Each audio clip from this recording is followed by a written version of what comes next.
Good evening, councillors, staff, ladies and gentlemen. We wish to acknowledge the traditional custodians of the land we are meeting on, the Whadjuk people. We would like to pay respect to the elders of the Noongar Nation, past and present, who have walked and cared for the land, and we acknowledge and respect their continuing culture and contributions made to the life of this city and this region. I declare the council members' briefing session open at 6:02. Please note that the audio-visual proceedings of tonight's meeting will be recorded, with exception of matters discussed behind closed doors. The broadcast of the proceedings of council can be accessed live and on demand through the City of Wanneroo Council Meeting YouTube channel. Item 1, attendances. We have apologies from Councillor Civic, Councillor Sangalli and Councillor Parker. And that is it. Item 3, deputations. We have no deputations tonight, is that correct? That is correct, Mayor. Okay, so we'll move to item 4, reports. Any declarations of interest by council members, including the nature and extent of the interest, are to be made at the commencement of the item to which the interest relates. Declaration of interest forms are to be completed and handed to the Chief Executive Officer. And planning and sustainability, Mr. Dixon. Good evening, Mayor and Council members. There is one report from the Planning and Sustainability Directorate on tonight's agenda. Item 4.1 is a scheme amendment to introduce office use at 7 Prindiville Drive in Wangara. The amendment has been subject to consultation. We received 3 submissions, 2 providing general comments and 1 in support. Madam Mayor, I think the report is quite self-explanatory. However, Mr. Bowring and myself will be happy to answer any questions. Thank you, Mr. Dixon. Are there any questions on this item? Yes, Councillor Rowe. Thank you, Mayor. It is a relatively straightforward report. I just wanted to know if any of the current occupants of the unit complex have actually indicated an interest in utilising or establishing office space at the unit complex. Through you, Mayor, not to our knowledge. Councillor Wiles, did you have a question? I think he's finished. Yes. Thanks, Councillor. Yeah, thank you, Mayor. My question just goes to, I guess, the administration's discussion within the report. On page 4, you're talking about possibly early next year having some amendments to allow not just this area be zoned for office, but I guess the whole of what we would consider Old Wangara, and you're indicating that to be maybe coming to council next in 2023. Have you got a timeline on why that is going to be there, or is scheme number 3 as a whole coming up at that same time, or just an amendment to do the office code? Through you, Mayor.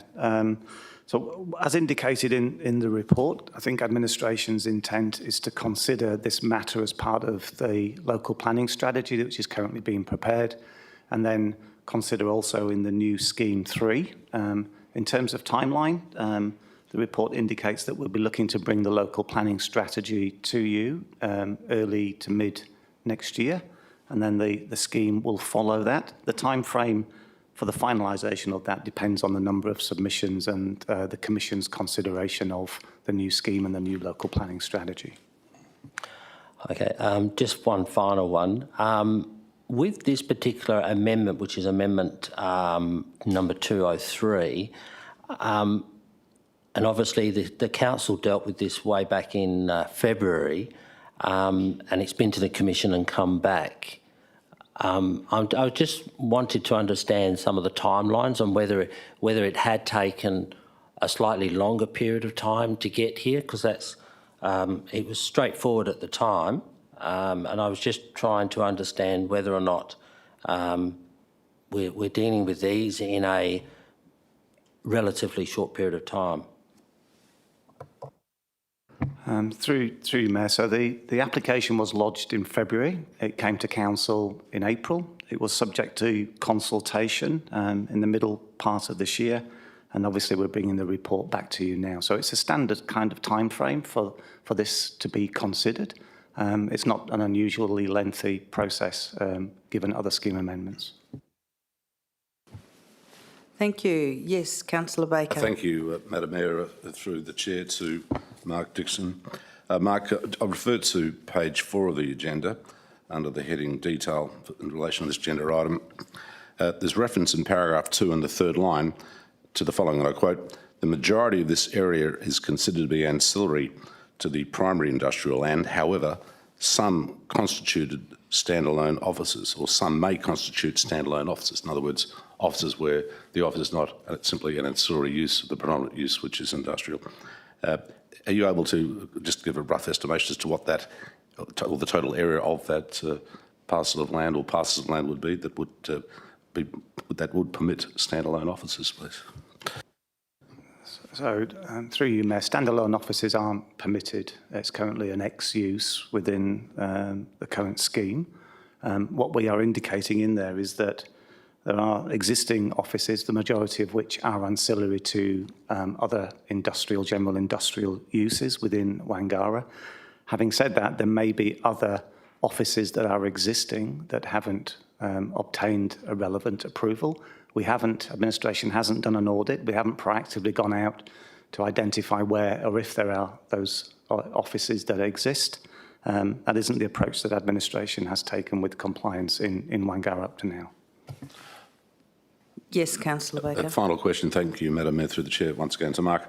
Mark, in the following paragraph, it opens with the words, "Given the above magnitude of current and future office floor space in the Wangara and Lansdale area, it's unlikely that this amendment will cause an upheaval, so to speak, in the market." How does the city, or how did the city go about to assess or estimate, so to speak, the future office floor space in Wangara and Lansdale? Or did you simply look at historical trends in terms of percentages referred to in the earlier paragraph? Thanks. Through you, I think, yeah, the latter. What administration's done through our Manager of Economic Development and Advocacy is we've looked at and identified the amount of office floor space that existed in 2016 and extrapolated that forward, assuming that that trend continues, which we anticipate it will. Thank you. Are there any more questions on this item? Okay, thank you, Mr. Bowring and Mr. Dixon. We move on to assets.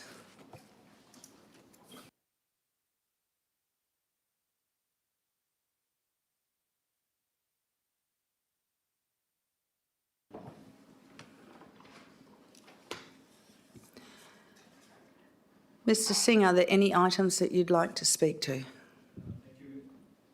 Thanks, Mayor. No, I don't intend to speak to any of those items, but we'll be happy to answer any questions council members may have. Thank you.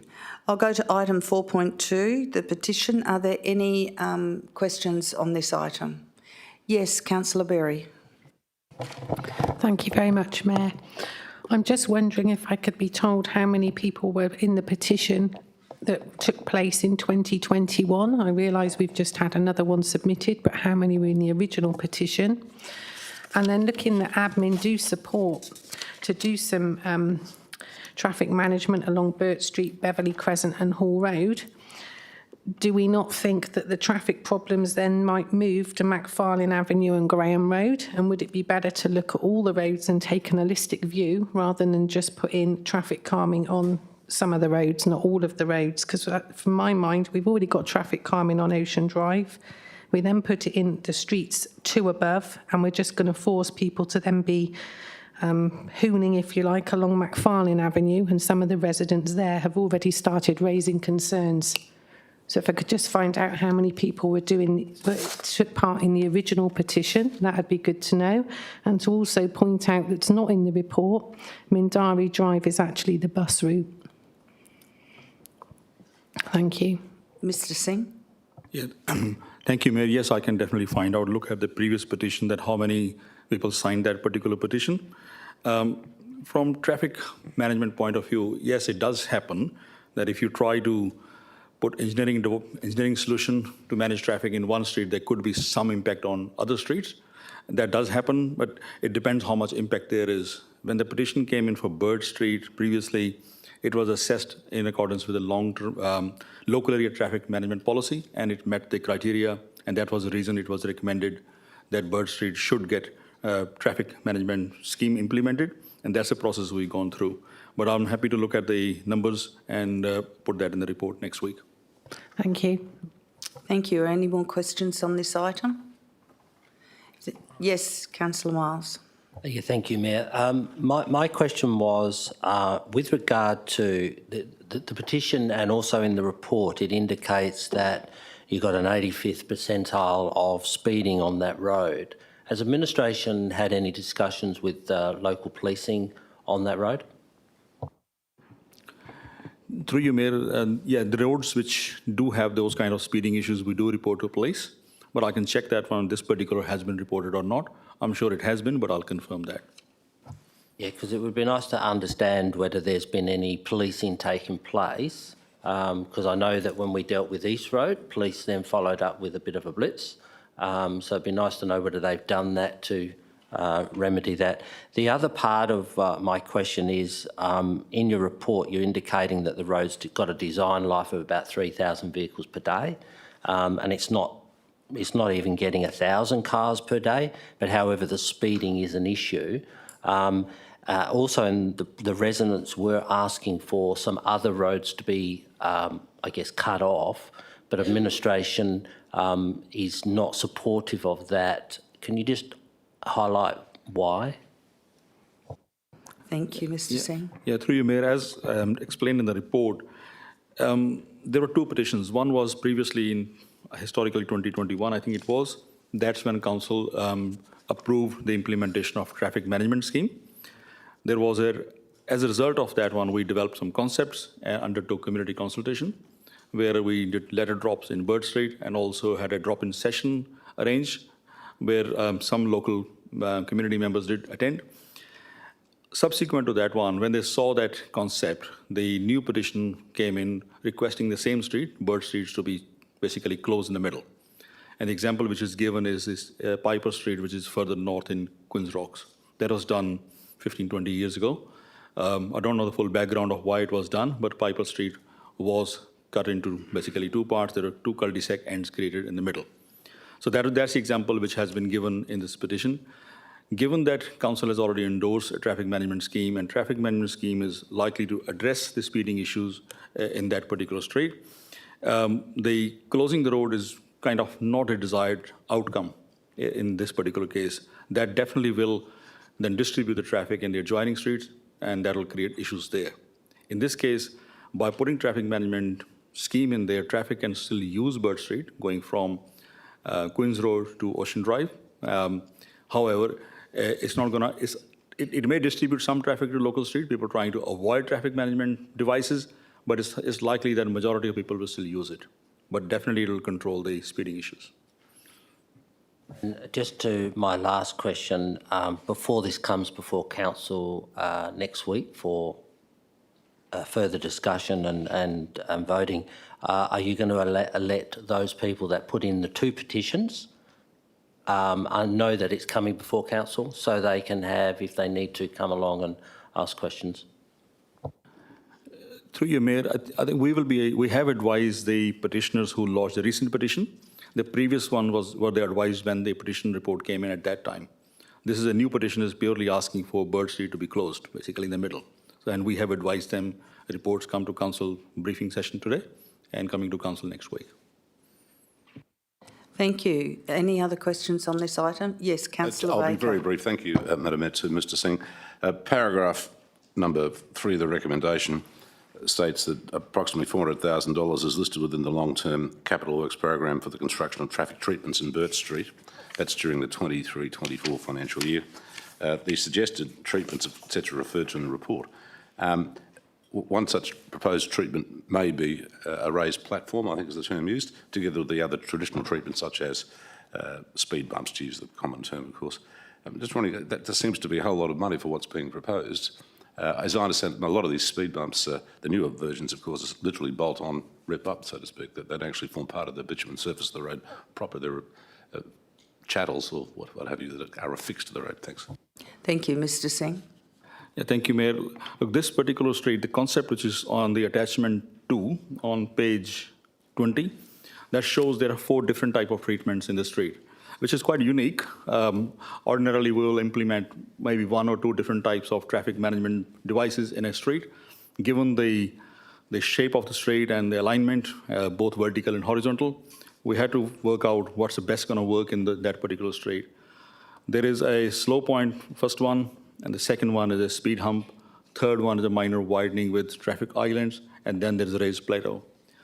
So we will be doing detailed construction estimates after detailed designs are done. The long-term financial plan makes an allocation at this point in time. It's a listing. It's not approved funding yet. So before the next year's budget gets adopted, we will have a better idea about the likely construction cost after we've done the detailed design. If we need less, then that's the request will be made to council to basically allocate funding to suit the construction estimates. So it may not necessarily be 400. Thank you, Mr Singh. Thank you. Okay, are there any other questions on this item? If there are no more questions, I'll move on to the next item, item 4.3. Are there any questions on that? Thank you, Deputy Mayor Treby. Thank you, Madam Mayor, and certainly if I could start by saying that both my fellow ward colleague councillor consider Kingsway in its entirety part of the extended South Ward, so we're very pleased to see this coming to council next week. It is indeed good news, Director Singh.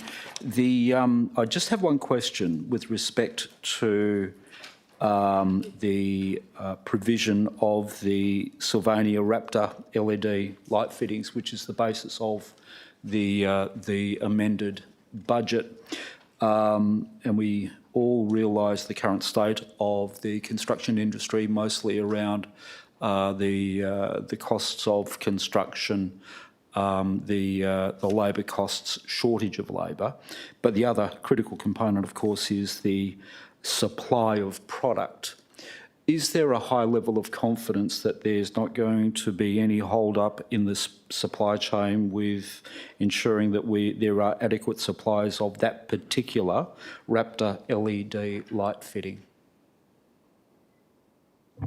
Yeah, through you, Mayor, when Councillor accepted the tender last council meeting, one of the questions we did have for our tender at the time was, can they meet the commitment to get this project completed, I think February, March next year? That's our deadline, and we've been given assurance that will be the case.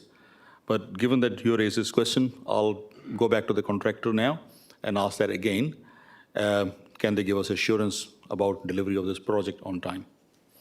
And obviously they'll consider all the supply chain in there as well. But this product definitely will meet the technical specification. It hasn't been highlighted to us that there are supply chain issues at this point in time, but I'll confirm that. Thank you, Mr Singh. Are there any more questions? Any more questions to this item?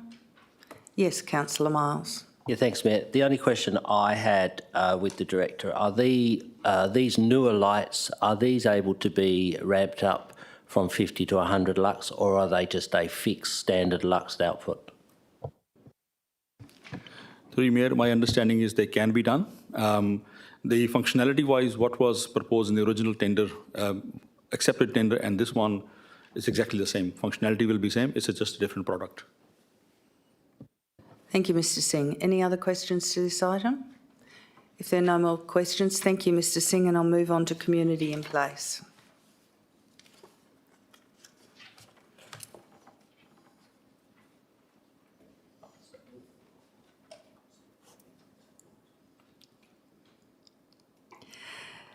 Mrs Terralink, are there any items you want to speak to before we go to question and answer? Yes, thank you, Madam Mayor. I'd like to briefly introduce item 4.6, 4.7 and 4.8. I'll start with item 4.6. So council members will recall that we agreed to put the concept design for Dordak Kepup, which is the library and youth innovation hub proposed for Lansdale, to community consultation. The consultation had a twofold purpose. The first was to seek comments from the community on the concept design itself, and the second was to understand from the community the types of services that they would like to see offered from the facility. In terms of the concept design, there was support for the concept design. We did get some comments from people that we can address during the detailed design process. And in terms of the information received from the community about what type of services and programs they'd like to see delivered, the feedback that we received very much aligns with services that are currently offered through our libraries. In addition to the community consultation, we did also liaise with the neighbouring childcare centre and get some feedback from them. Also our Aboriginal and Torres Strait Islander Community Reference Group, as well as our design review panel. Generally, the feedback from all of those parties was positive, and we had some helpful suggestions in terms of moving the project forward.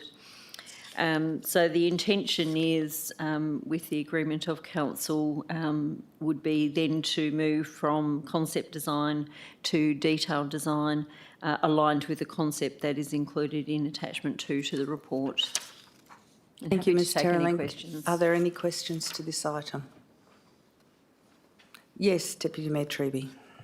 Thank you, Madam Mayor.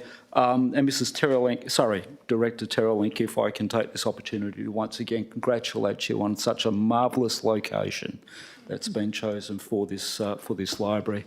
I just note there's a couple of comments in the additional potential services on how the library might be able to integrate within the surrounding area and activate that surrounding area, for argument's sake, ping pong tables and the like, who possibly could be in the park space at the rear of the library.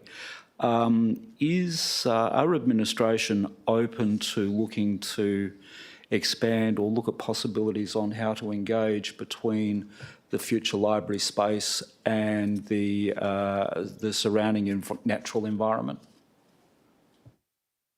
Through you, Mayor, yes, the intention certainly would be that we would look at the options for utilisation of the outdoor space as well, and I think that has previously been raised by council members, so yes, we're certainly open to looking at that integration. Thank you very much. Any more questions on this item? Yes, Councillor Rowe. Thank you, Mayor. Just a few questions from me.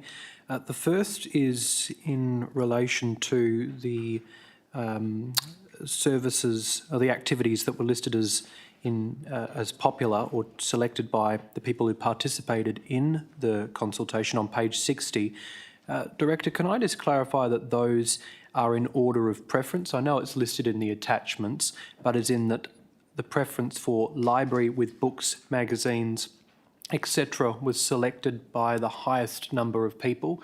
Just I think it's worth noting that people participating in the consultation favoured a traditional library as their first preference. Through you, Mayor, no, they're actually not in order of priority. They were just the services that were selected by people through a, if you like, a selection that people had the opportunity to tick. As a follow-up, Mayor, I might direct to page 65, which has a graph that I think does indicate that 69% of people indicated library with books, magazines. So that's why I just wanted to clarify if that attachment was matching up to it being listed as the highest preference.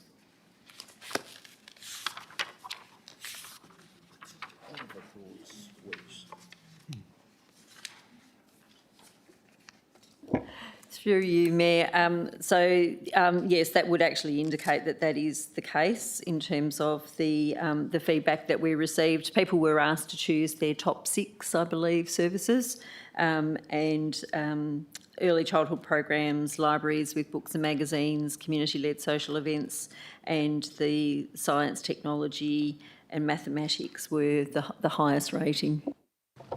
The second question is on page 62. It mentions that the library is proposed to hold approximately 15,000 books.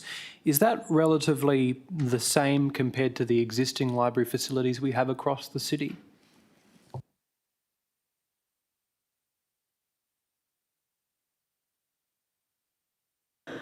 Through you, Mayor. So it is more than the Two Rocks Library currently holds and fractionally less than what the Girraween Library currently holds. Noting our busiest library at this point in time is the Clarkson Library. And then the final question was in regard to the Your Say comments, where some people were querying the name of the facility. Given that that is likely to come up in terms of different projects where we pursue the Noongar naming strategy, could administration consider explaining or using some consultation strategy that reminds people why we've adopted that strategy, the benefits as such, just in case it becomes a trend that we receive comments like this in relation to other projects that we pursue a similar naming model? Through you, Mayor, yes, we can certainly do that. It is aligned to an action that's in our reconciliation action plan currently, but we can certainly do some education with the community. And I understand that where we did receive some questions, particularly through social media, we did respond to those and indicate the reason for that. The intention as well with the facility is through the design and through certainly the internal fit out is to also capture and interpret and educate people on the background to the naming of the facility. Thank you, Ms Terrelink. Are there any more questions? Yes, Councillor Herridge. Thank you, Mayor. Just one question from me. I just wanted to confirm that we are recommending to take this through to the concept design and hopefully not have any construction delays. Through you, Mayor. So the intention is to actually, now that we've got the concept design and we've gone to community feedback on that, the intention is now to progress to the next stage, which is detailed design, and then we would go to tender for construction following the detailed design. Thank you, Ms Terrelink. Councillor Nguyen, did you have a question?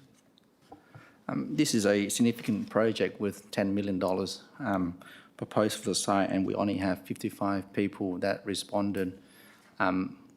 What does that mean? Does that mean there's no interest in the project, or we didn't do the consultation well enough to get a response from the community? Ms Terrelink. Through you, Mayor, I think the 55 actually relates just to the Culture Count survey in terms of the people responding to the questions. So we did use a variety of ways to engage with the community. So we used the Your Say page that also had the social pinpoint on there. We used the Culture Count survey that goes out to all of our library members. We also had a community meeting as well. So we have done extensive consultation on the concept and sought input into the project. Ms Terrelink, can I just ask you a question? Are you able to get an estimate or get the numbers of all of the consultation, just so that we have it for the next briefing for Councillor Nguyen, so he's clear that the number of people that actually were part of the consultation? Yes, Yes, through you, Mayor, we can certainly do that. In terms of the social pinpointing map, we know that there was 1,070 views and 379 unique visitors to the page. But yes, we can certainly consolidate that into a table so that we have a full picture of the consultation response. Thank you. Yeah. And I guess the concern is if we're going to spend a lot of money, we want to make sure that it activates the community and it provide for the community needs, and if we know what the community wants and we can build to those demands. And at the moment, we don't have a lot of interaction or engagement with the community. And if we build something great, but there's no community need to utilise it, it's going to be a dead building, and we certainly don't want that to happen. And we want to make sure that we get this right to design everything in there with the activities that provide for the young families within that area. Councillor Nguyen, I'm sure that Ms Terralink will be able to find quite a lot of numbers of people that have participated in the community consultation, won't you, Ms Terralink? Yes, through you, Mayor, we'll be able to consolidate that information. Thank you. Thank you. Councillor Huntley was next. Thank you. Thank you, Madam Mayor. My question is, I note that there are 2 e-bays in front of the library, so 2 car electric bays, but in that whole shopping precinct, will that be the only 2 electric bays? Do we know that information? Through you, Mayor, we would need to take that question on notice. I'm not sure if there's other electric bays, charging bays. I'll let Deputy Mayor Treby go first because it's his ward, and then I'll go to Councillor Baker. Thank you. Thank you. It's actually technically not these days, but I just make it seem as if it is. Just to give some level of confidence and insight to Councillor Nguyen. Mrs Terralink, this item's been to Council on numerous occasions over the years. I think we've had, this is what, the 3rd opportunity for community consultation, and I remember, I think the first couple of consultations were very well supported and very well responded to. Is there an opportunity for next week's report, and all of Council's been involved in these discussions along the way, and it's been through budget sessions as well. I think it's good that we get all of the available information about the breadth and extent and depth of consultation that has taken place over many years. If that can be gathered for the report for next week, I think that might assist some elected members to better understand the level and depth of community feeling and support on this project. Thank you, Mayor. Yes, we can certainly consolidate the full range of community consultation that we've done on this project and include it in next week's report. Thank you, Ms Terralink. Councillor Baker. Yes, thank you, Madam. Just to assist me in understanding the survey analysis, if I can, through to a question to Ms Terralink. If a member of the public views, so to speak, a social media page, how is that view interpreted by the city? Is that interpreted favourably, unfavourably, or on a neutral basis, given that a mere view isn't really evidence of anything except that some person had a look at the page? How do you interpret views? Do you take them as being favourable responses? Or? Thank you. Through you, Mayor, it's probably difficult to interpret if they don't leave a comment. However, we would think that if people felt strongly, either way, they may leave a comment or give a thumbs up, as you can do on Social Pinpoint, or a thumbs down. But people obviously have taken the opportunity to view the design, and if they didn't have strong feelings against the design, we would probably interpret that they are interested but didn't necessarily have any feedback that they wanted to provide. Thank you, Ms Terralink. Are there any more questions to this item? Yes, Councillor Miles. Yeah, thanks, Mayor. I do have several questions, but just on the Social Pinpoint, I'm reading from the report. Whilst 1,070 people viewed the site or went in and had a look, and I know I shared it as well, out of those 1,070, 379 actually then trolled through the document and uniquely looked at it. And it said 22 visitors made 51 comments.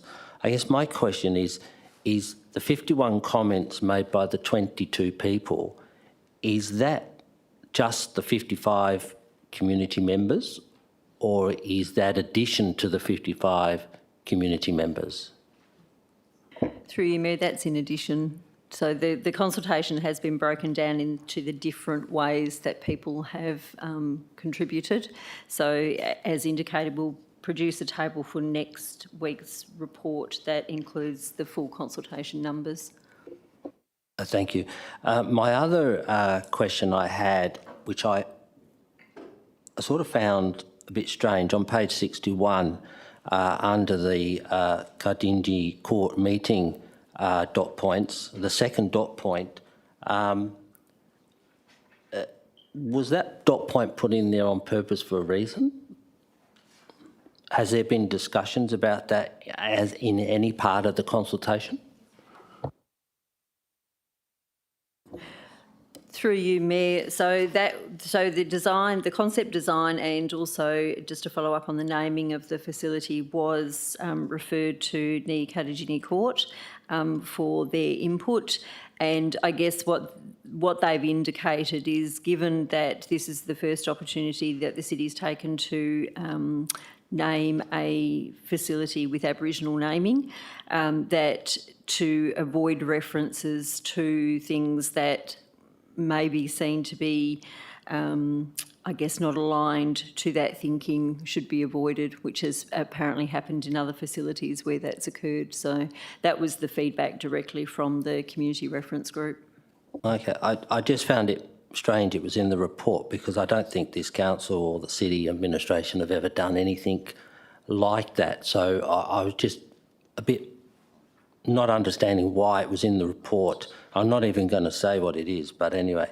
Now, my other parts were, a question was already asked by Councillor Rowe about the size of the library, because with those that have participated indicated that they actually wanted to see a library with books and services to do with the library. And I think this may only be one person that's requested STEM services, which is normally done through our public education system. So surely we wouldn't be looking at installing science labs in our library. Through you, Mayor, no, it certainly doesn't relate to installing science labs, but we do offer programs, particularly in the early childhood space, that does focus on the science and mathematics. But it might be something like recognising and holding an event during Science Week, for example. So it's not to the extent of having laboratories, if you like, included in the library, but it is to recognise the importance of those subjects and to support early childhood and also students with their understanding in those areas. And on page, if I go back to page 65 for councillors, which I think is a very good graph because it actually breaks down those 55 responses. And yes, library with books and magazines, which is very good. Within the parts of this, we're going to be building a youth hub within this building. Are the youth hub features part of those services that are listed on that page? Through you, Mayor, yes, they would be.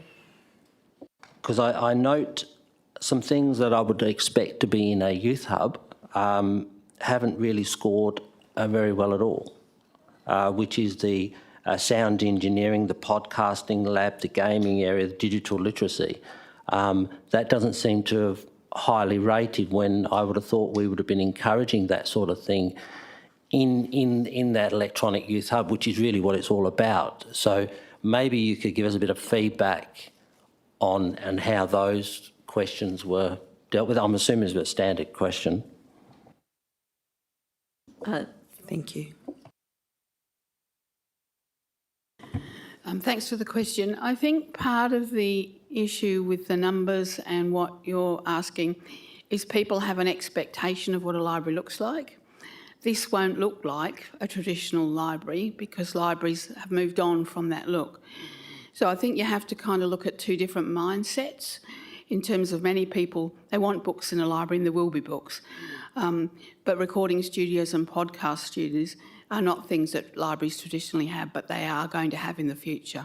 So I think we're in a bit of a transition as people start to understand that move from one type of thing to another. And when they're in and people use them, they'll go, isn't that cool? Libraries should always have these. But at the moment, no library in Wanneroo does. In fact, very few in the state have. So we're in that transition. So I think people don't know what to ask because they don't know what they don't know. Thank you. My other questions came down to, I guess for me, and we haven't tackled it in any report that I have seen, and much that we have seen quite a few reports on this item, is clearly some of those items, especially to do with the youth hub, are going to require this library to be open considerably later than a normal 5 o'clock finish for a library. So are we, I guess, is the youth component of this service or the library as a whole going to be open till 9 or 10 o'clock at night, at least a couple of nights a week? Is that what our intention is, Ms Terrelink?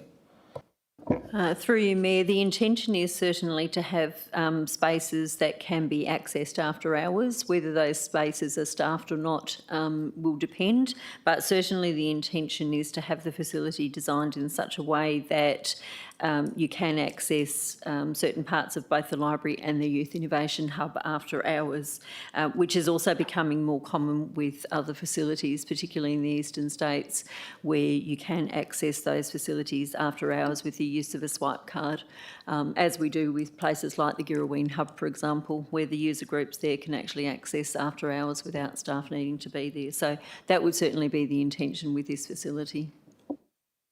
And my one last comment or question, I guess, is the Mercy Childcare next door obviously have got some concerns. We've accommodated some of those concerns already in the report, but they was indicating their current views of the park. I don't know whether the young people or the kiddies have that view or whether it's adults. We're not casting a shadow into their backyard with this building, are we? Through you, Mayor, I think we have actually moved the building or the wall some way back to accommodate the comments that were made. There may still be some overshadowing, but we would need to we would learn more about that in the detailed design phase. Thank you, Ms Terrelink. Councillor Herridge. Thank you, Mayor. Just one more. Before my time on council, I'm sure as a part of the consultation that we actually did, we went out to the local schools. There was quite a booklet that was put together. I can't recollect it at the moment. In there, though, it does state a lot about the hub and the report back from the local schools and what they were looking at having provided, and I know it was extremely positive. Can we have that report put in for us for next week as well? Through you, Mayor, yes, we did previously do consultation with the schools to understand what the hub, both from the library perspective but also from the youth perspective, what type of services that young people would like to see, and we can certainly include that in next week's report. Thank you, Ms Terrelink. Yes, Councillor Nguyen. And while you're looking at that, can you check off those 55 people, how many young people participated? So we know, because it certainly with the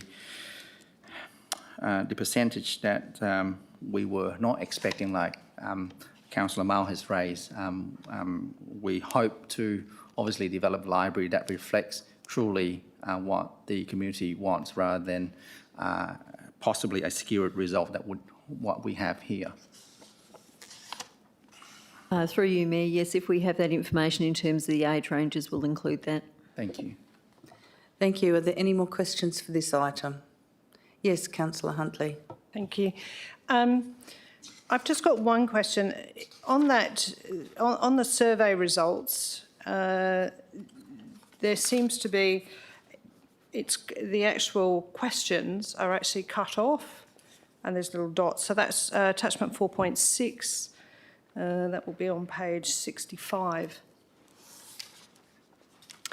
Earlier on in the report, it does actually, things like there's 60% on STEM, and STEM is clearly explained in the report on page 60.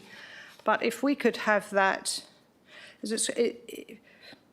because that's cut off, that actually is science, technology, engineering, arts and mathematics. So that's where all that technology is based. So as Councillor Miles was actually saying, it's quite difficult to actually see that, in fact, that was actually a high result because of the way that's cut off. So it'd be lovely if that could be produced. Thank you.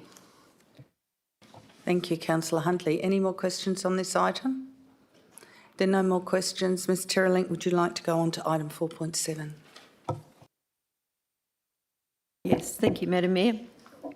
So, council members will recall that the state government has committed funding of $2.6 million that the city has agreed to accept to deliver an All Abilities playground within the city that falls within the Burns Beach electorate. We have looked at a number of locations for the All Abilities playground, and Riverlinks Park was determined using a multi-criteria analysis as the best location for that. Subsequently, what has happened is we have gone out to do community consultations. So there's actually been 2 rounds of consultation. So there was the initial consultation to understand what might be included in the park, and then there was a second round of consultation that actually looked at a concept design. That's correct, yes, a concept design.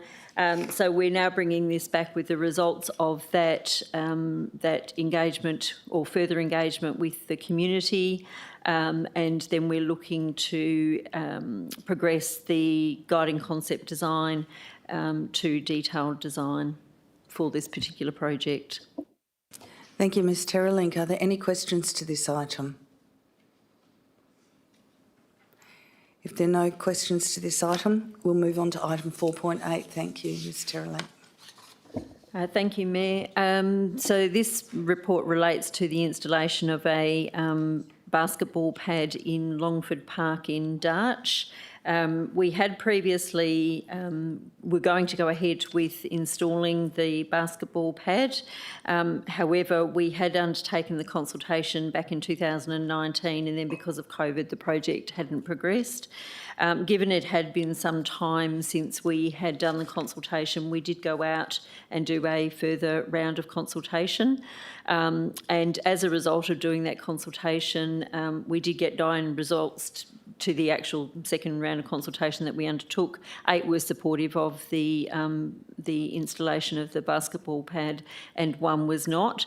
We also received 2 petitions in line with this consultation and the project, and there was 1 petition that was supporting the installation of the pad, and then there was 1 petition that was not in favour of the project.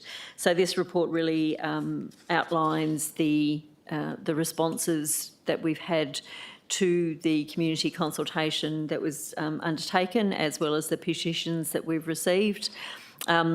Based on, I guess, the level of support for the project, we are recommending to Council that we proceed with the installation of the basketball pad and hoop at Longford Park in this financial year. Thank you, Ms Terralink. Do I have any questions to this item? Yes, Councillor Huntley. Thank you, Madam Mayor. There have been instances where basketball installations have been put up and then had to be removed because of the noise. Is there any way when we go to the actual design of this that we use the shredded rubber on the ground and perhaps even on the board, have that sprayed so that it absolutely changes the acoustics of the ball sound? Because I do notice there is a lot of residents just where that basketball's going to be. We don't want to do a... Ms Terralink. Thank you, Mayor. The Manager of Community Facilities and I are not aware of design in that way. However, we can look at whether there are any learnings in terms of minimising the impact of noise from such a facility and see what's possible. Thank you, Ms Terralink. Councillor Herridge. Thank you, Mayor. This is awesome to see through. It's a little bit of a passion project of mine. Just wanted to confirm, I've got a couple of questions. The placement of the pad, and just make sure we've got that correct. I do note that there hasn't actually been any negative feedback on the sound of it, as far as I'm aware. And if it does go through, when it would go in. Ms Terralink.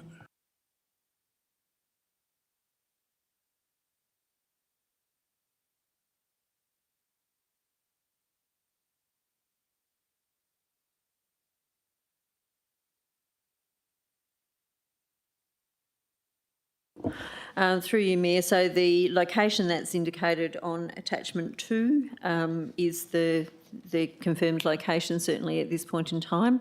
In regard to the timing, we are kind of ready to go out to contract as soon as we have council approval to do so. We're not expecting any delays, but we will be ready to go once we have a council decision. Thank you, Ms Terrelink. Yes, councillor Nguyen. Just in relation to the location where it's next to the drainage site, that drainage, whenever there's heavy rainfall, it gets flooded. Is there any safety concern? Ms Terrelink. Thank you, Mayor. Thank you for the question. There is a drainage swale on that southern end, but the placement of the pad would not be affected by that drainage swale. And also, in the report, there's also some upgraded playground area, and I note that I think it's already been completed and the fence around that area has now been removed. Is that open to the general public now?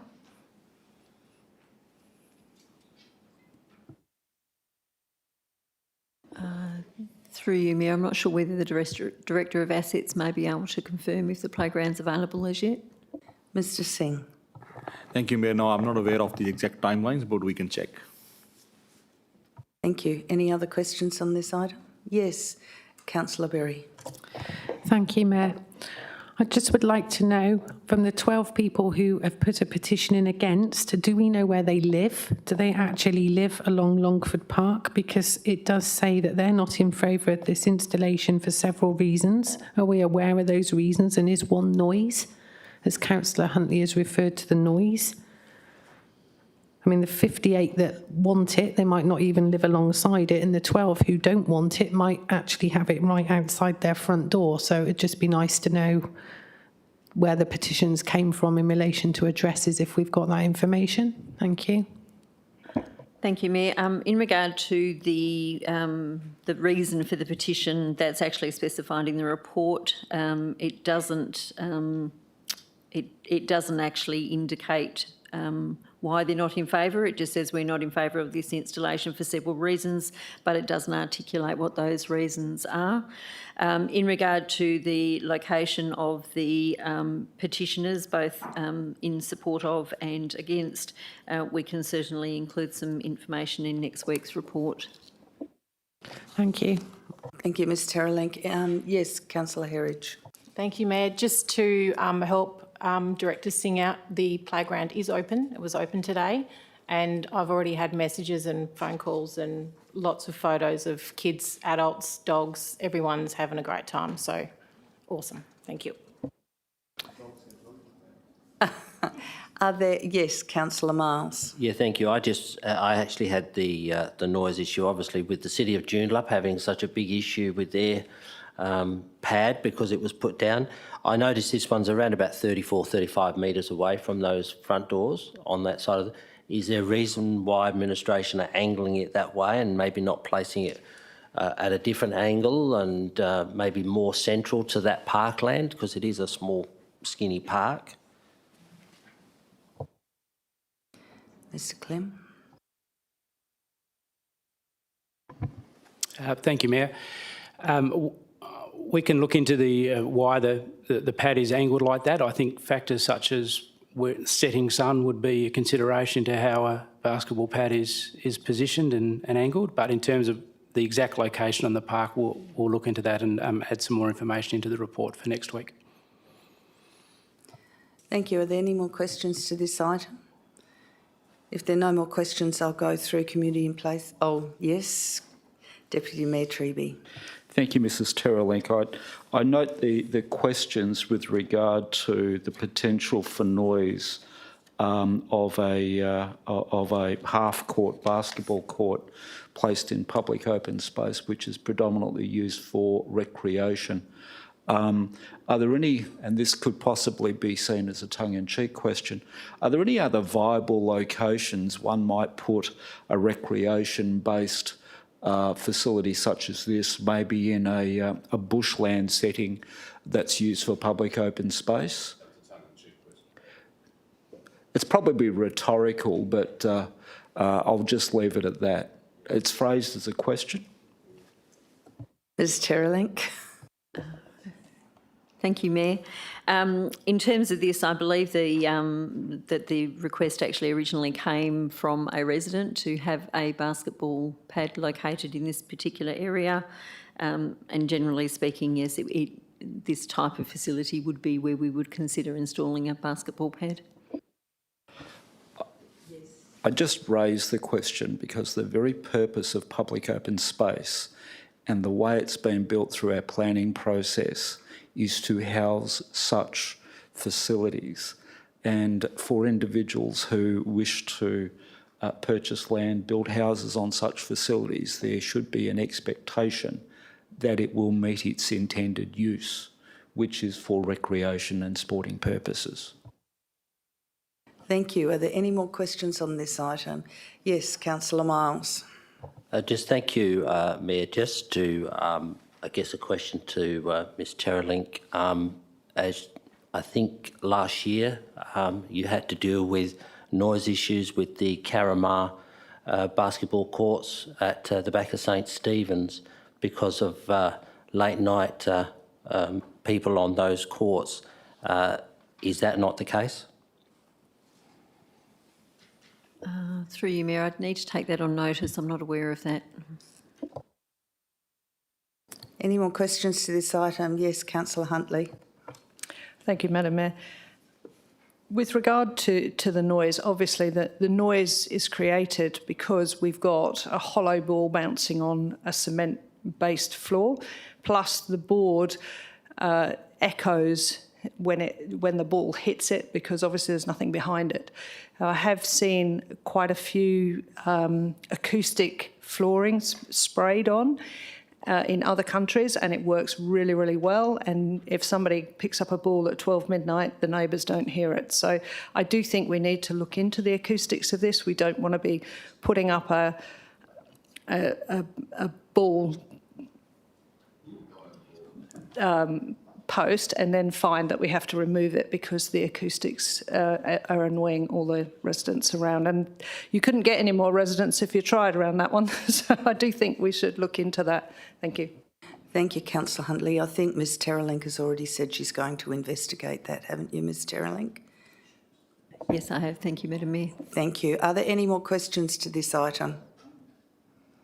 If there are no more questions, we'll go to the top of the community in place. Any questions to item 4.4?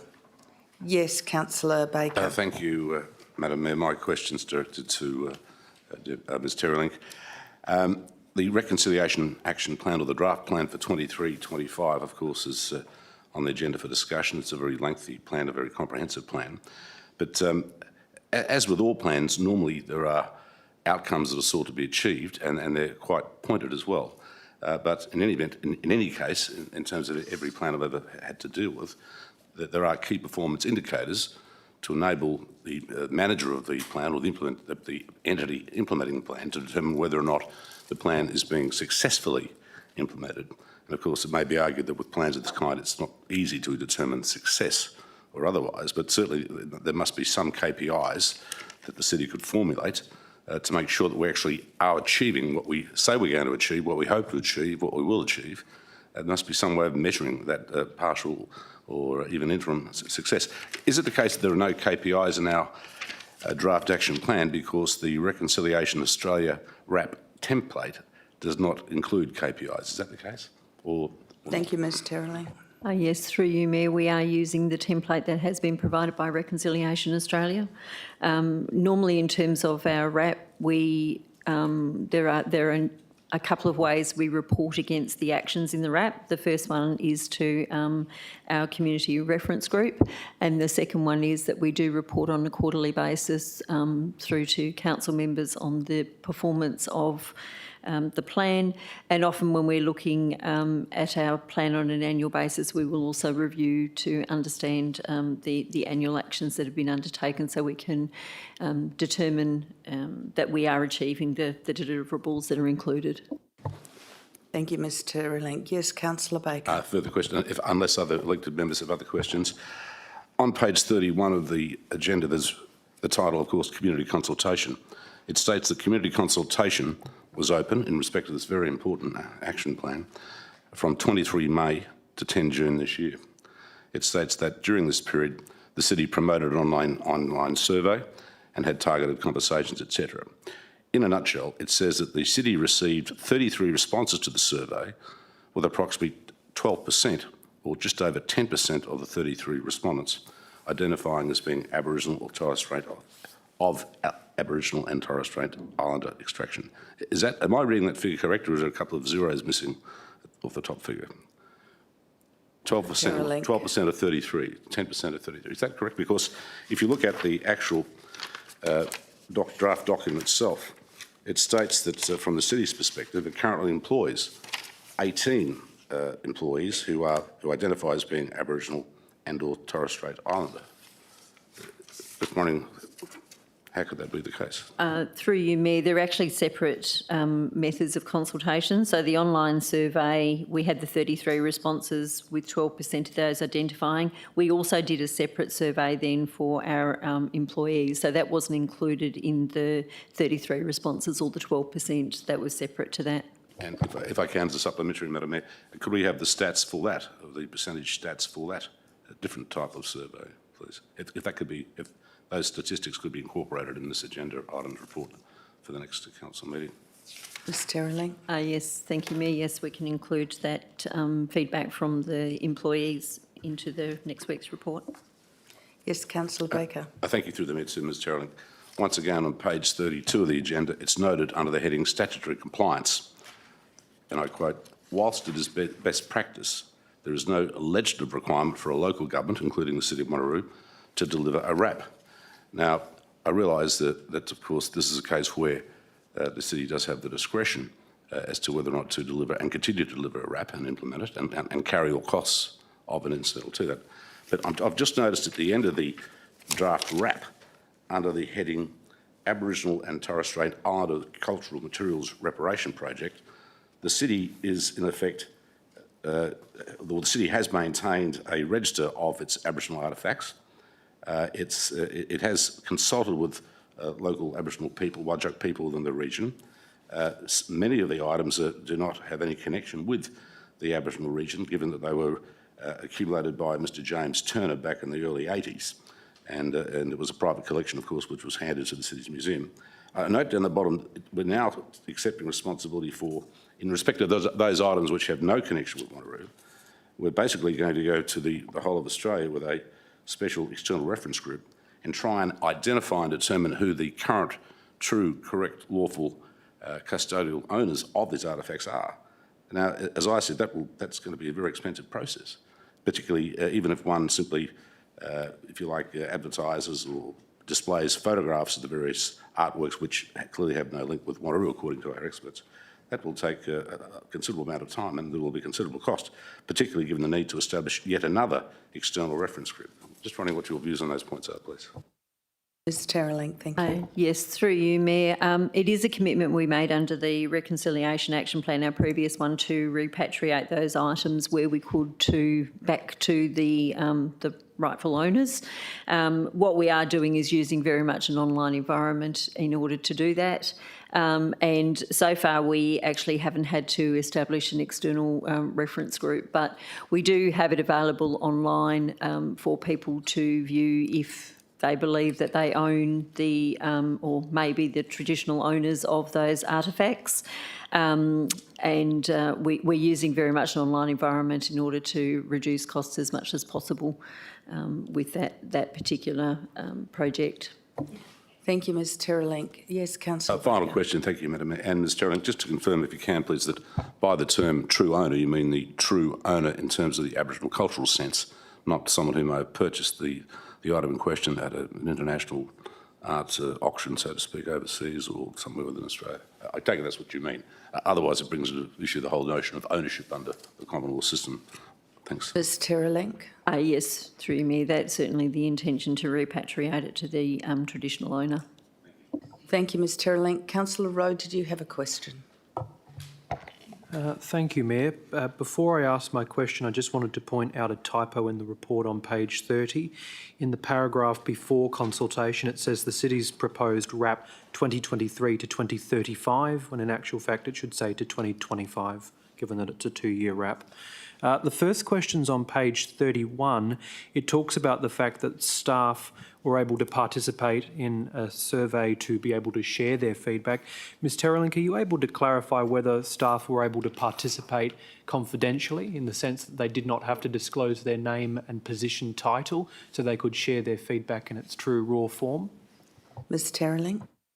Through you, Mayor, I'd need to take that on notice. We certainly do have a group of staff who have identified as being Aboriginal and Torres Strait Islander, and I expect we would have provided the survey to them, but wouldn't have required them to nominate who they are in responding to the survey, but I will check that. The second question is just in terms of the employment data, because I think one of the biggest highlights of the previous RAP was the increase in employment of people identifying as Aboriginal or Torres Strait Islander, and not just in casual positions. This was in levels of seniority. I don't know if I just passed through it in this report, but is it possible to include that statistic next week or in a supporting attachment, just to show some of the highlights of what we've achieved thus far? Thank you, Mayor. Yes, we can certainly include that in the highlights from the previous RAP. And then the final question just relates to the fact that we're going to have a by-election in a month time or less, which would take us to having a complete council of 15 members. I think it would be very timely at that stage for councillors to be able to participate in a cultural sensitivity or awareness training. So I'll stress it again in my comments next week, but is there a time frame that that training may be available to elected members, given that we're 1 month away for having a full bench again? The CEO is happy to respond to that one. Thank you, Mayor. In response to Councillor Rowe's question, we're in the final stages of having quotations come in from suitable providers that can provide that cultural awareness training on country for council and the executive and then the broader leadership group. So I think the timing will align well in the new year after the extraordinary election and before the October ordinary election. Thank you, Mr Sims. Yes, Councillor Rowe. I'll just ask one more question. I know the group was certainly speaking, this is the Community Reference Group, Ni Karajan Court, was speaking about the concept of development and the fact that it's occurring quite significantly in the city. Is there an intention for members of that group or Indigenous elders to be included in the East Wanneroo Community Reference Group, given that that body is going to be discussing a lot of the large-scale development happening in the eastern part of our city? Ms Terralink. Yes, through you, Mayor. We went out to nominations for people who wanted to be involved in the community group that we've developed to look at the sense of place statement for East Wanneroo.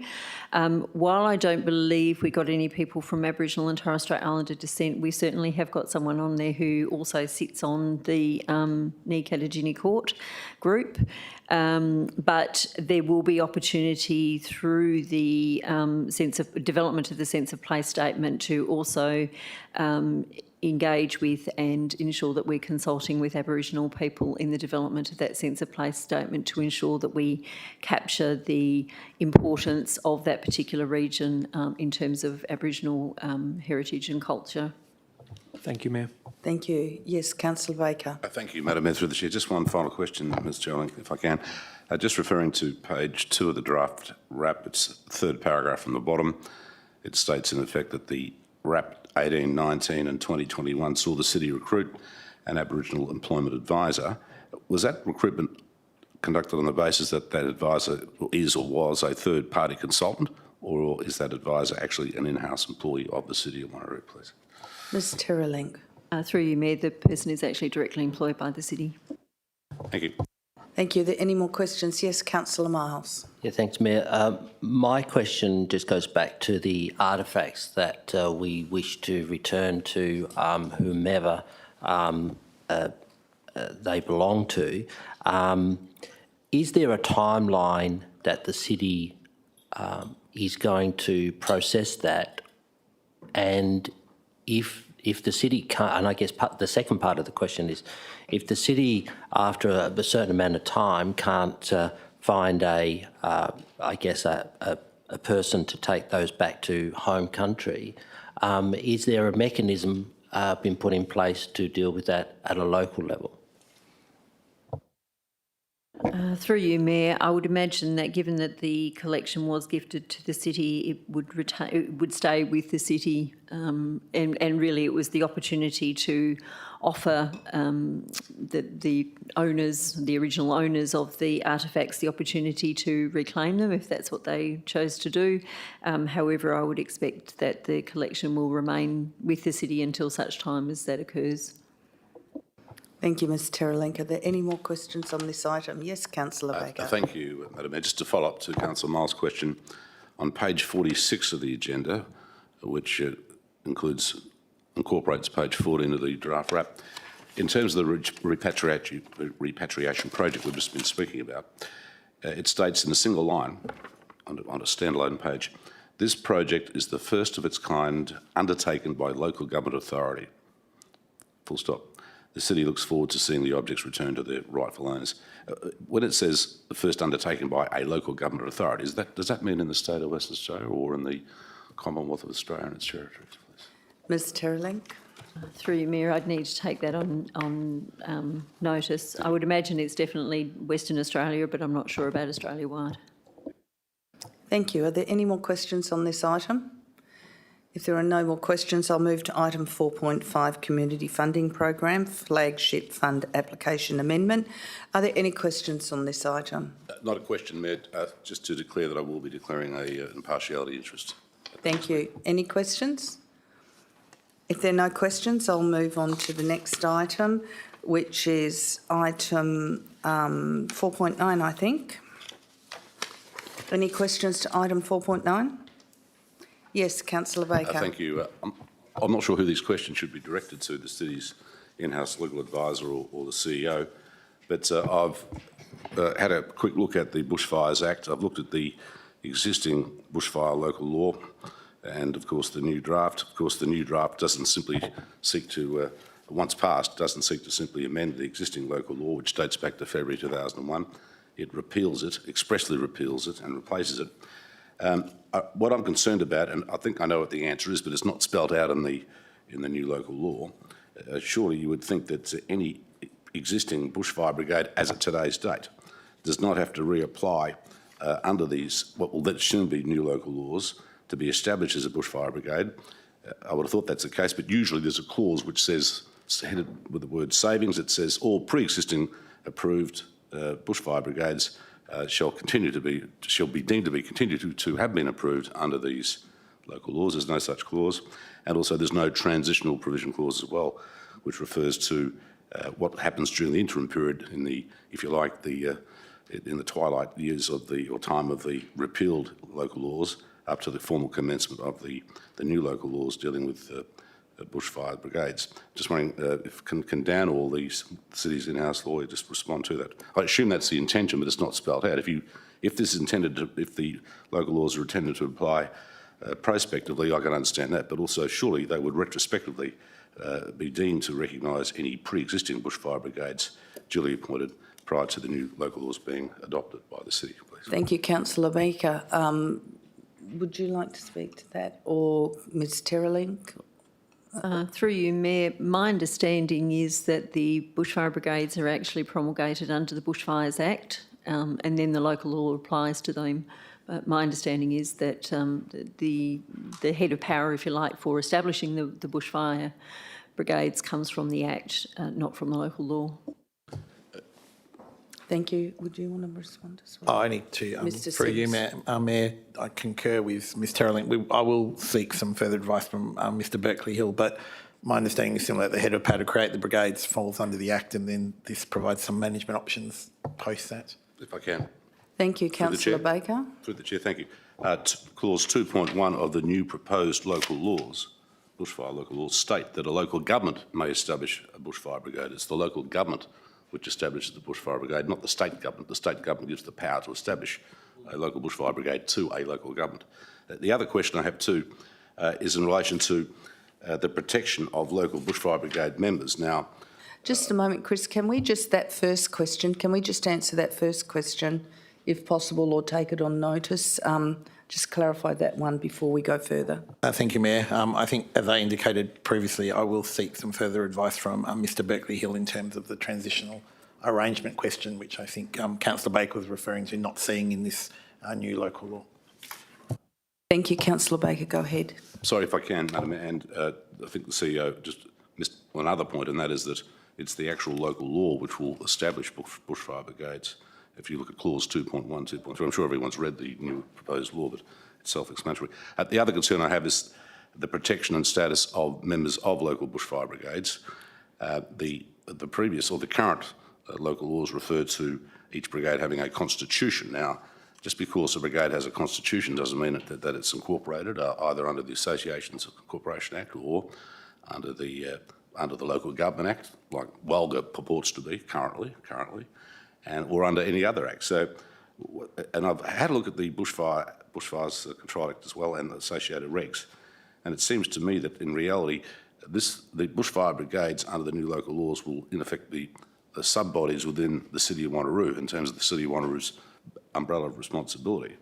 And in effect, it would seem that the ultimate body which is liable for, I suppose, the actionable wrongs, if any, or accidental or negligent wrongs of any member, or a brigade as a whole, or the captain, what have you, would be the city.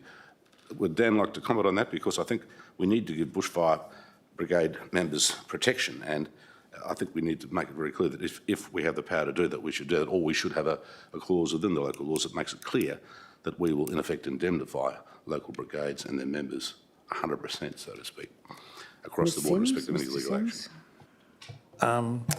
I might ask Ms Terrelling, because I know she's had some more involvement in this than myself, but there are obviously obligations that we can't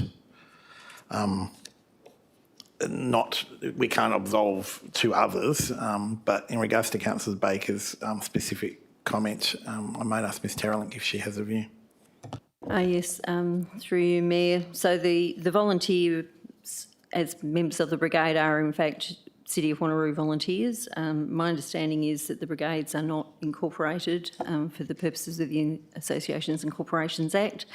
In terms of protection for the volunteers, provided the city is aware of the activities that the volunteers are undertaking, they are covered by local government insurance services for their activities, and we ensure that we have appropriate records in terms of training volunteers, in terms of the equipment that they're using, which is provided by a grant from DFS. They are also under the control of the Chief Bushfire Control Officer, who is appointed under the Bushfires Act. So they certainly are our volunteers, and we do have an obligation to them, and they are protected for all intents and purposes under the local government insurance services. Thank you, Ms Terrelling. Yes, Councillor Baker. Just a supplementary, just to avoid any lingering doubt, confusion or uncertainty in my mind, Ms Terrelling, you said that they are protected when performing their activities, and by protected you mean protected in terms of personal injuries, of course, that they may sustain during the course of participating in their activities, correct? Just for the record. Through you, Mayor, yes, that's correct. Thank you. Are there any other questions on this item? Yes, Councillor Rowe. Thanks, Mayor. Just in terms of the consultation that occurred, it mentioned that it's with the Brigade's Executive Management Group. Are we able to find out how many members this consists of, and the fact there was a general overall support for this piece of draft local legislation? Ms Terrelling. Yes, through you, Mayor. So currently the Executive Management Group of the Brigades includes the Chief Bushfire Control Officer, I think there's currently 4 Deputy Chief Bushfire Control Officers, the captains of all the brigades, and I think it is also the lieutenants of the brigades as well. So it is a rather large management group, and certainly representative of all of the brigades in the city. Thank you, Ms Terrelink. Any more questions on this item? There are no more questions. I'll move on to item 4.10, review of naming of assets, city assets policy. Are there any questions to this item? If there are no questions to this item, thank you, Ms Terrelink, and we move to corporate strategy and performance.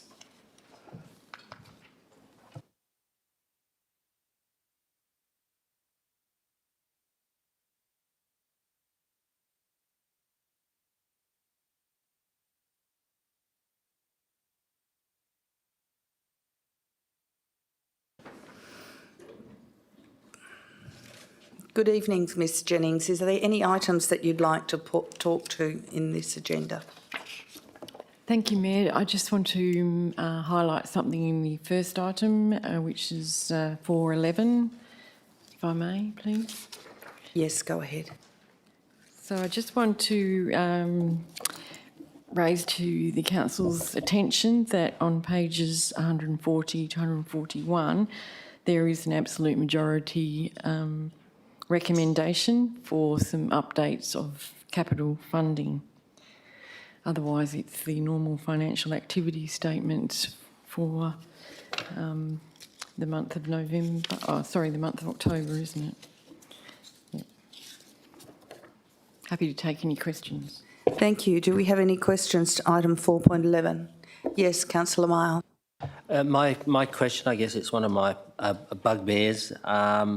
On page 124, which is the income and statement, and that I note with interest, again, the utility charges are considerably higher than the budgeted item. I think at the budget we had 628,000, but the utility charges are currently at 988. And now I did ask this, I think, a meeting or so ago, and you thought at the time, Ms Jennings, that it was just a one-off, some sort of billing issuing error, but I notice we're still tracking a lot higher than what we budgeted for, which is for obviously for our street lighting and stuff. Ms Terrelink. Oh, Ms Terrelink, Mrs Jennings. Thank you, Mayor. I'm just looking at page 131. There's an unfavourable variance there for the month and also for the year, a higher water charge in that case and a higher mobile phone expenses. So they're the main reasons for that difference there in the year. But for the month, you'll see that there's a variance of electricity. That's the main issue for the month. So they're the main reasons. Apologies, Mayor, this is, of course, the September report. Thank you, Mrs Jennings. Yes, Councillor Baker. Yes, if I can. Thank you, Madam Mayor. Just a question to Ms Jennings.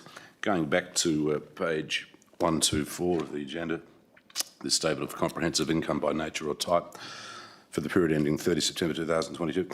Once again, going back to the issue of utility charges, the utility charges include, amongst other charges, electricity charges. That's the case, I think, correct, Ms Jennings? As I read it, the variation in terms of the actual is up by 50, the variation is 57.2%. Is that correct? Am I reading that correctly? I'm very good with differentiating between greens and reds, but the columns read actual, revised budget, variance. And the variance expressed in percentage terms is 57.2, which seems about right because the revised budget was 628, the actual was 98, well, a million, basically, almost, over a doubling. Seems a double relative to the revised budget, the actual cost. To what extent are you able to attribute that 57% increase on electricity costs? Is it 50% of the explanation for that very high variance, or 80% or 90%? And what are the future trends, please? Thank you. Thank you, Mayor. That is for the particular month, that particular variance. If you look over to the year to date, you'll see that it's quite a bit closer. So we're only talking about 0.5%. So that you're absolutely correct that for the month it's 57.2. That's correct. And according to that, it is electricity. According to our papers, it is for electricity. Thank you, Mrs Jennings. Are there any more questions on this item? Yes, Deputy Mayor Treby. Thank you, Madam Mayor. Mrs Jennings, just a question. We, and I think I know the answer to this question, we use an accrual basis on a monthly as opposed to cash accounting? Through the Mayor, that is correct. Yes, we do. So it's entirely likely that on the accrual basis, it comes down to the timing of when those invoices may have arrived as opposed to the usage over that particular period? That could be, but certainly there has been quite a bit higher expenditure on electricity in this month. So hopefully we have attributed it to the correct month, which is what accrual will help us to do. Yeah, which is just wanting to make sure the point is that it may well be an anomaly, which is why you want to take an accrual basis of accounting.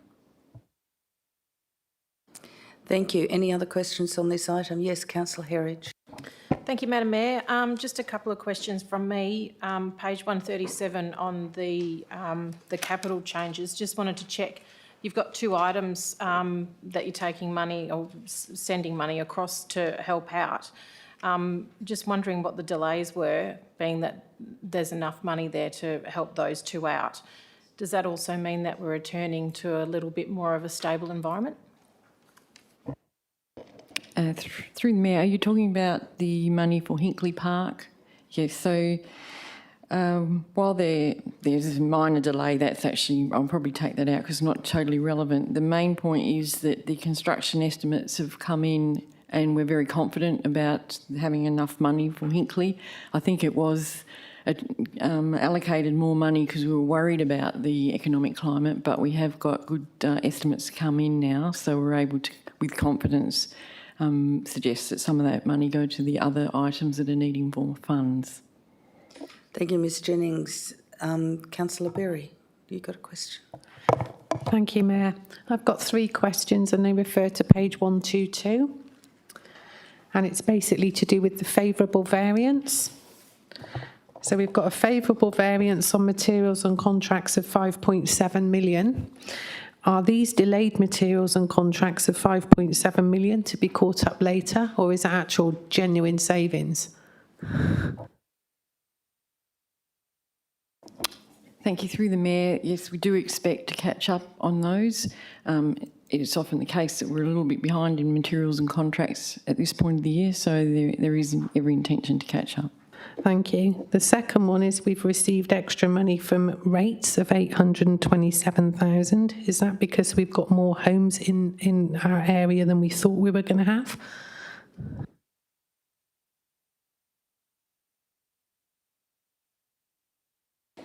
Through the Mayor, that is actually a timing issue. So there's some differences with the interim rate, so that will right itself as we go through the year.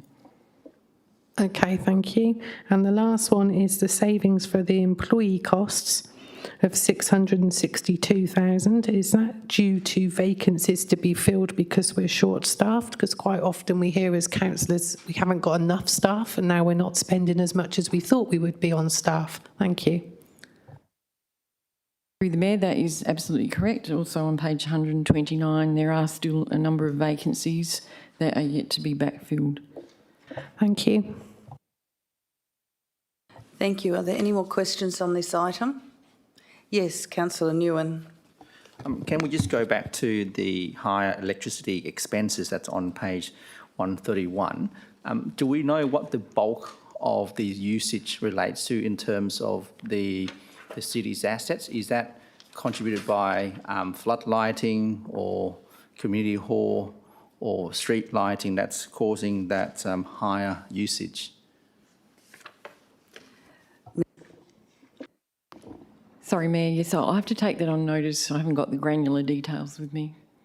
Because sometimes when I drive around the city's parks and I've seen community organisations using the parks for sportings and that, and but it remains on for quite a long time while people have already packed and left the parks already. So I don't know if there's a system in place that would automatically shuts down the lightings once there's no movement in the area. Ms Terrelink, do you have a response to that? The systems for shutting down the lights in park areas and that and ovals? Through you, Mayor, I know a lot of our lighting systems have been changed so that you put in an SMS code and then the lights are on for the duration of the time and then they switch off automatically. So certainly with most of the lights now, I believe that technology has been included. There may occasionally be times when the lights are not off, but we're not getting as many reports as that as we probably have done in maybe 3 to 4 years ago. So I do think that the SMS technology is working. It also means that if we get a report that the lights are on, we can actually shut them off remotely as well. Thank you, Ms Terrelink. Are there any more questions to this item? Yes, Deputy Mayor Treby. Just on that item, is it also fair to say that if those lights, they're attached to a booking and those bookings are invariably on a user pays basis. So if the lights are on, they've either been booked for a particular time and potentially not used, or if they don't have that technology, they may have been left on, but it's the user group that actually pays for that lighting. Ms Terrelink or Mrs Jennings? Through you, Madam Mayor, we do subsidise a lot of usage, so I would need to confirm. I'm not sure that all of the clubs pay for the lighting. But yeah, just on that subsequently, that is factored into the approvals process for the hire of those facilities, notwithstanding the subsidy that's been provided. Through you, Mayor, yes, that's correct. They would be booking the, well, there would certainly be an indication that they need the lights at the same time as they're booking it for training or matches or what have you, yes. Thank you. Thank you. Are there any more questions to this item? If there are no more questions, I'll move on to the next item, which is 4.12, Strategic Business Planning Q4 2021-22 Corporate Performance Report. Are there any questions to this item? Yes, Councillor Berry. Thank you, Mayor.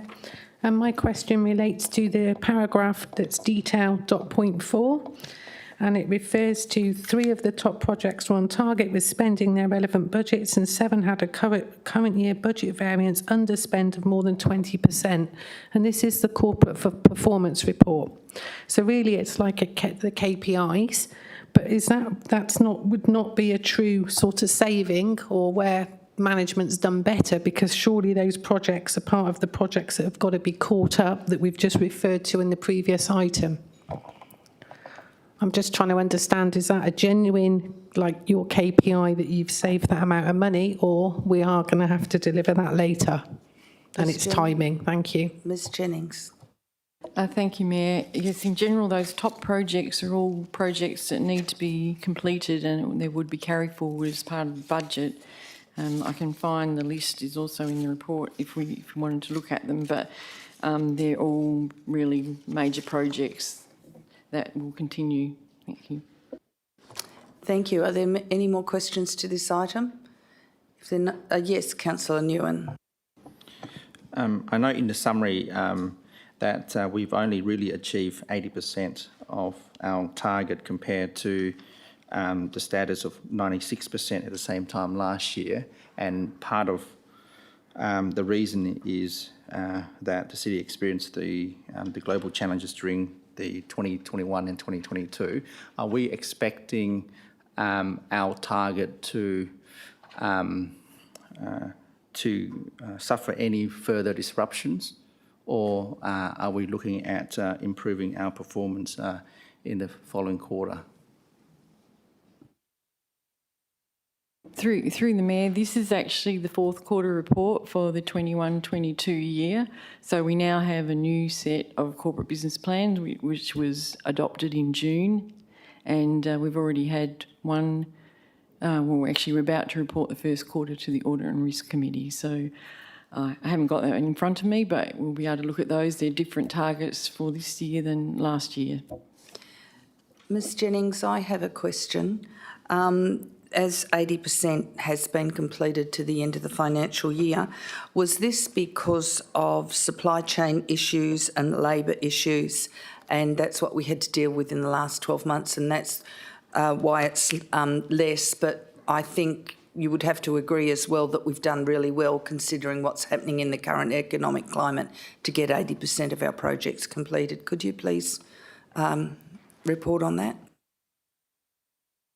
Thank you, Mayor. The full list of the projects are in the attachment 1. So you'll see that there's a variety of different kinds of projects, but they're all either well underway or we knew the reasons for perhaps them being under target. For example, one of them is the very major project about Elkamos regional active open space and facility provision. I mean, there's things that we're dealing with state governments, etc. So there's reasons for some of those to be under target, but they're all here in the report, so, and has been to Audit Committee.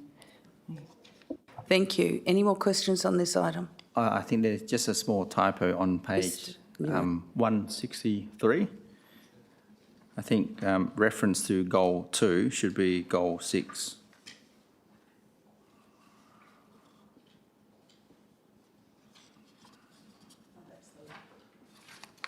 Last line. Okay. Any more questions to this item? If there are no more questions, I'll move to the next item, which is item 4.13, warrant of payments. Are there any questions on the warrant of payments? I'll go to Councillor Miles first. Thank you, Mayor. My question to the Director is on page 202, item 9135, and it's an amount being paid to the Local Government Professionals Australia, New South Wales. I did give some notice to Director General, I promoted you, to the Director today, because I thought that was a bit odd that we would be paying a government body or Government Professionals Australia in a different state to our own. Ms Jennings. Thank you, Mayor. The particular program which you'll see underneath the heading Local Government Professionals Australia New South Wales is the Performance Excellence Program, and the New South Wales branch runs that benchmarking program for the whole of Australia and New Zealand. So they're the leader in that group, so our involvement in that particular program means that we're paying that service to the New South Wales body. So you do see some of the benchmarking when we do reports on budgeting, for example. You'll see some of the results. So that's hence the reason for New South Wales. Thank you, Ms Jennings. Yes, Councillor Baker. Thank you, Madam Mayor. Yes, question to Ms Jennings. The page number is 232. The expense item is 9793. Date of expense, or payment I should say, 27 September. The payee is the Christian Revival Church, Perth, Inc. The particulars simply state Childhood and Youth Services - contractor expenses, $4,700. What's the nature of the services that were provided? What was the nature? And what is the location of each of these service delivery points, please? And that's on notice, obviously. Thanks. I think, Councillor Baker, that was probably for the student leadership event we had, that we hired that centre to have all of the students from all of the schools in our area that participated in the leadership program, and I think that's part of it. Would that be it, Ms Terrelink? Through you, Mayor, yes, I would think that's what it is. It's the hire of the venue for that, the youth leadership program, the showcase event that we have. Could that be clarified, because it wasn't just the hiring of a venue, it refers to the delivery of services as well. I suppose you could hire a hall to someone, you're delivering a service. Hall High, but perhaps just to be specific, if that could just be clarified. Please, Madam Mayor. Thank you. Not a problem. I'm sure it'll be clarified. Any other questions to this item? Yes, Councillor Wright. Thank you, Mayor. My question's on page 198, item 9060, to the Department of Local Government, and it says return of unspent funds 2021 local election commitments. Do you know what this was for and why this was unspent?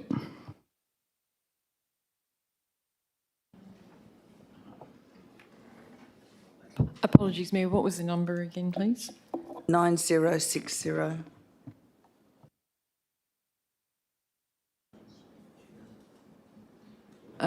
That appears to be a return of funds for a election commitment. We'll just have to find on notice what that actually is. Thank you. Any other questions to this item? Yes, Councillor Berry. Thank you, Mayor. My question relates to page 194, item 8988, and it's basically licence fees, and then says people stream e-recruitment. It's a lot of money for recruitment. Is this where we can advertise for a year and not pay any more, like the 20-odd thousand, or is it, I'm not sure what it relates to. If you could possibly put that on notice for next week, that'd be great. Thank you. Ms Jennings?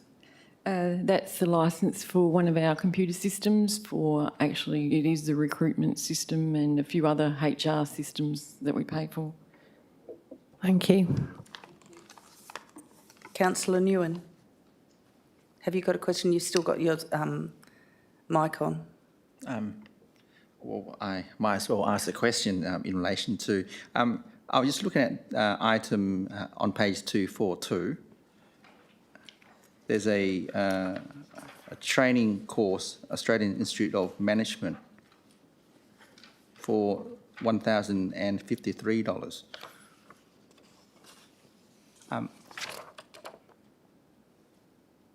Can you clarify what that was for?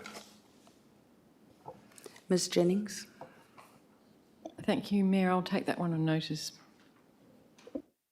Any other questions to this item? Yes, Councillor Miles.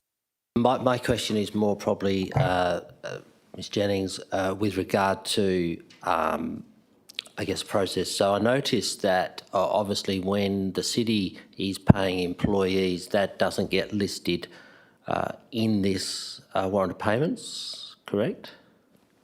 Ms Jennings? Through the Mayor, the payments, you mean salary, that's a pay-as-you-go, so that's not accounts payable, that's through the payroll system. I was just wondering then why, when people have salary sacrifices or they have other commitments that they are in the warrant of payments as single items, to whether it be to Maxia or something like that, there was one person, there was one in there to pay child support as well. Why would they not be under the employee payroll system, which is not necessarily in the warrant of payments? Ms Jennings? It depends on the way that it's done. So certainly we have a contract with something like a salary sacrifice group. That's probably why it goes through accounts payable. But I'd have to check on the child services part. So I'll take that on notice, Mayor. If you can, otherwise I just think that's not necessary, I think, for public consumption, that's all. Councillor Wright, have you got a question? Thank you, Mayor. My question is in relation on page 220, 9514. It was a reimbursement to one of our directors, but I just want to query the definition of business hospitality and whether each director actually has an entertainment budget allowance or something of that sort that we budget for every year.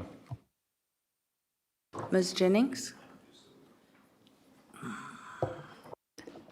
Through the Mayor, there is throughout the budget line items for, I think it's food or something like that.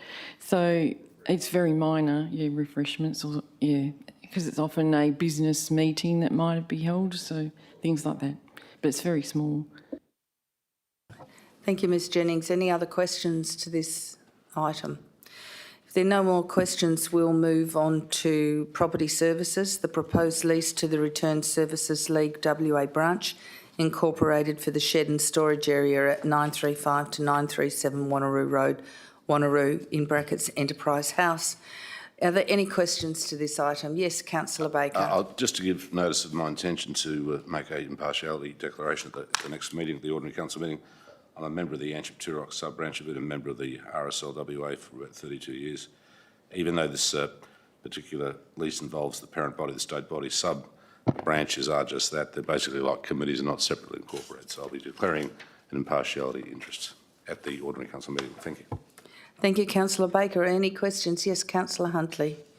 Yeah, thank you, Madam Mayor. Yeah, I'll be doing the same. I'm also a member of the RSL and actually of this particular branch as well.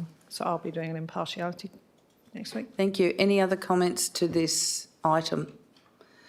If there are no questions to this item, we'll move on. Thank you, Ms Jennings. That finishes your area. Item 5, we have motions on notice. Councillor Wright has a motion on notice that he will bring next week. Item 6, late reports. We have no late reports. Item 7, public question time. We have no one in the gallery for public questions. I read this out. Yes. We've got a question from Mrs C Taylor from Yanchep. It's about Oldham Reserve spraying, and she has quite a few questions here. The first one is, for 3 weeks in a row, I have received alerts that Oldham Reserve in Yanchep will have pesticide sprayed the week ahead. My question is, what are you doing to make this safe for children, animals and all people, really to use this facility when it's being sprayed by harmful chemicals? The response from the Director of Assets is, it is advised that works have been scheduled to treat weeds on the fire access tracks at Oldham Park over the past 3 weeks. However, due to inclement weather, the spraying has not been completed and the job has remained on the notification register. The City has a number of controls in place in regards to the use of pesticides. These include training in correct handling and application of pesticides in accordance individual product labels and the WA Health Department guidelines for the handling and application of pesticides. In addition, the City follows all directives of the National Regulator for Agricultural Chemicals. The Australian Pesticides and Veterinary Medicines Authority, when using pesticides in the city, so they follow those regulator rules. Question 2, I don't believe that's from Mrs Taylor. I don't believe that signage to keep away from the area is enough. What if the signs are taken down and 2 minutes later a family with small children decide to come play? The response from the Director of Assets. In accordance with Regulation 89 of the Health in brackets Pesticide Regulations 2011, caution signs remain on site to advise the community until the requirements of any re-entry period stated on the product label have been met. Question 3 from Mrs Taylor. How are they to know they are being exposed to the poisons that have just been sprayed? Response from the Director of Assets. In accordance with Regulation 89 of the Health in brackets Pesticide Regulations 2011, caution signs remain on site to advise the community until the requirements of any re-entry period stated on the product label have been met. Question 4. My son goes to Atlantis Preschool on Lagoon Drive and they regularly go to Oldham Oval during their day to play and run around. Will the contractors cease spraying if they see them coming to play? Response from the Director of Assets. The most recent spraying has taken place within the conservation bushland and not the Oval. The maintenance of the Oval at Oldham Park is managed by the City through a shared use agreement with the Department of Education. Given the use of the Oval by the Department of Education, pesticides are not applied during the school hours, with applications undertaken during school holidays. In accordance with Regulation 89 of the Health in brackets Pesticide Regulations 2011, caution signs remain on site to advise the community until the requirements of any re-entry period stated on the product label have been met. These signs allow the members of the public to make an informed decision as to whether they enter an area where pesticides have been applied. In addition, pesticide application within a 500-metre radius of school zones is prohibited between the hours of 7:30am to 9am and 2:30pm to 4pm on school days unless otherwise approved by the school principal. Question 5 from Mrs Taylor. Will you alert the local centres to exact times and dates so that they don't plan to go there then? Response from the Director of Assets. The City maintains a pesticide notification register where individual residents, community groups and organisations can register under the following categories. 1. Residents that wish to be advised of any pesticide applications in their suburb. 2. Community groups and organisations that wish to be advised of any pesticide applications in their suburb or locality. And 3. Notifications will be automatically generated via text message to residents, community groups and organisations to advise of any programmed pesticide applications within the next 7 days within their suburb. Details of these applications will be included on the City's website and will include 1. Proposed date or dates of the applications. 2. Locations of the proposed applications. 3. The active constituent of the pesticide product being applied. And 4. The City's contact number and corporate email address. Registration for the Pesticide Notification Register is available through the City's website. The City maintains a spray notification list of people and/or facilities that would like to be notified prior to any works. If the local centres have registered to receive a notification, then they would be advised prior to any works commencing. This allows people that are registered on the spray notification list to make an informed decision of whether to visit locations that have had pesticides applied. Question 6 from Mrs Taylor. I feel that it is the responsibility of the Council to make sure all these public places are safe, and this practice of spraying pesticide is not safe and not made as safe as it needs to be. Are you able to revise the use of harmful chemicals in all public areas, please? Response from the Director of Assets. Council adopted pesticide management policy reflects the current best practice for pesticide management in the local government authority environment in Western Australia, whilst incorporating community views and ensuring sound risk and contract management.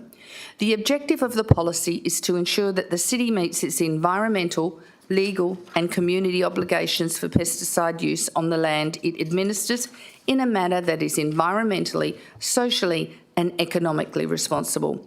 It also ensures that pesticides are applied in the City's parks, streetscapes and conservation reserves in accordance with the relevant state government acts and guidelines and industry best practice. Through the pesticide management policy, the use of chemical and non-chemical methods form part of all pest and weed management programs. When using pesticides, the City will adhere to the following principles. 1. Use pesticides on the basis of risk management, good contract management and auditing results. 2. Work within specific timeframes suitable to the location. That is, pesticide application within a 500-metre radius of school zones is prohibited between the hours of 7:30am and 9am and 2:30pm and 4pm on school days unless otherwise approved by the school principal. 3. Inform the community and provide timely notification of pesticide application events. 4. Consult other government agencies and local stakeholders when pest control activities have the potential to impact on environmentally significant land, water catchment areas, farming property or other sensitive areas of activity. And 5. Comply with all applicable legislation, codes and policies with respect to pesticide application by the City and its contractors. The current controls in place in regards to the handling and application of pesticides in the City meet the required guidelines and industry best practice. The City continues to review its use of pesticides and undertakes various trials looking at alternatives to pesticide use. Participate in industry working groups and literature reviews with a view to reduce its overall use of pesticides. Item 8, confidential. There are no we have one confidential item, 8.1, and if anyone wants to discuss this item, we will need to go behind closed doors. Are there any questions? Any questions to item 8.1? If there are no questions to item 8.1, we will move to item 9, which is the date of the next meeting, the 8th of November 2022. The next ordinary council meeting has been scheduled for 6 o'clock on that day to be held at the council chamber here, 23 Dundebar Road, Wanneroo. And the meeting, I declare the meeting closed at 19:56. Thank you, everyone.